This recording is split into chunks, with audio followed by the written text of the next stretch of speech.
Hello friends, स्वागत है आपका एक बार फिर से आपके अपने लीगल चैनल सूक्ष्म प्रहार में। मैं हूं एडवोकेट सनी शर्मा।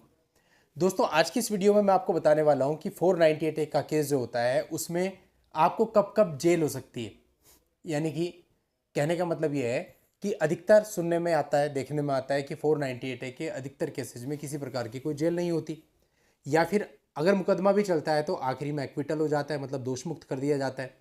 लेकिन फिर भी बहुत सारे लोगों के मन में होता है कि क्या सर इस केस में हमें जेल भी हो सकती है।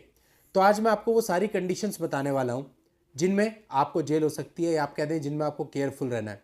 तो किन किन परिस्थितियों में ऐसा हो सकता है, एक एक करके सब बताऊंगा। आखिर तक वीडियो में बने रहिएगा। अभी तक भी चैनल को सब्सक्राइब नहीं किया है तो चैनल को सब्सक्राइब करके नोटिफिकेशन बेल पर जरूर क्लिक कर ले, ताकि इस चैनल पर आने वाली सभी जानकारी आपको निरंतर और सबसे पहले मिलती रहे।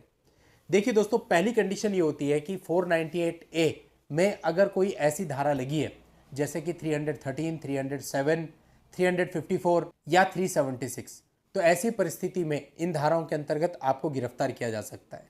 जनरली मैट्रिमोनियल मामलों में जो पुलिस होती है वो गिरफ्तार नहीं करती, इन्वेस्टिगेशन के दौरान केवल आपसे पूछताछ करती है।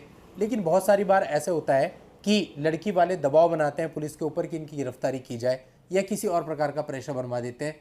तो क्या होता है, पुलिस को भी गिरफ्तार करना पड़ जाता है, क्योंकि ये जो सेक्शंस हैं इनमें डायरेक्ट गिरफ्तारी की जा सकती है। इसके अलावा दोस्तों, दूसरी कंडीशन क्या हो सकती है जिसमें आपको गिरफ्तार किया जा सकता है, यदि आप एनआरआई हैं, मतलब कि यदि आप किसी दूसरी कंट्री में रह रहे हैं, कनाडा में रह रहे हैं, यूएस में रह रहे हैं, कुवैत में रह रहे हैं, और आपके खिलाफ आपकी पत्नी ने इंडिया के अंदर एफआईआर करा दी।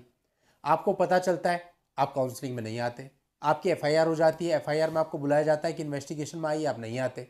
तो ऐसे में पुलिस को मजबूर होकर आपको एब्सकॉन्डर घोषित करना पड़ेगा और आपके खिलाफ कार्रवाई करनी पड़ेगी। तो ऐसे में आपको दिक्कत हो सकती है, बिकॉज पासपोर्ट अथॉरिटी को भी इसका नोटिस जाता है, एलओसी भी जारी कर दी जाती है। और ऐसे में जब भी कभी आप इंडिया आएंगे तो आपकी एयरपोर्ट पर अरेस्टिंग भी हो सकती है, आपका पासपोर्ट भी पासपोर्ट अथॉरिटी सीज कर सकती है।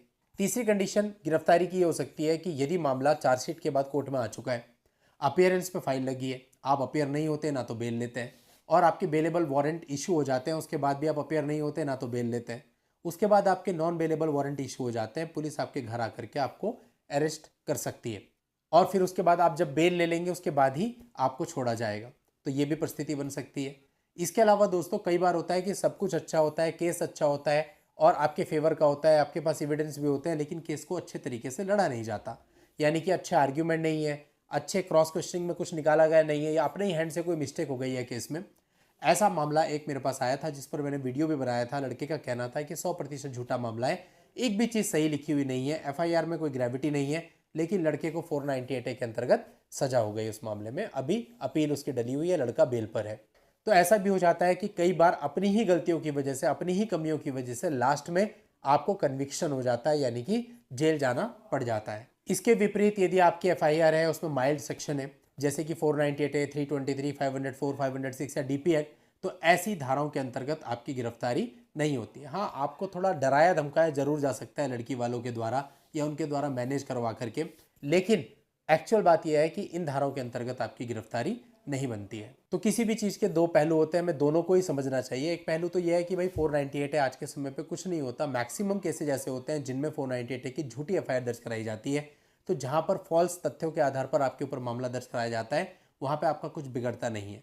लेकिन उसके साथ साथ हमें जो पहलू मैंने आज बताया, ये भी 4-5 कंडीशंस ध्यान रखनी चाहिए। ऐसे में हमको दिक्कत भी आ सकती है। तो अगर हम पहले से इन चीज़ों की नॉलेज होगी तो हम केयरफुल रह करके आगे बढ़ सकते हैं। चलिए दोस्तों, आज के इस वीडियो में इतना ही। नेक्स्ट वीडियो में नई जानकारी के साथ मैं आपसे फिर मिलता हूँ। तब तक के लिए goodbye and thank you for watching. Take care.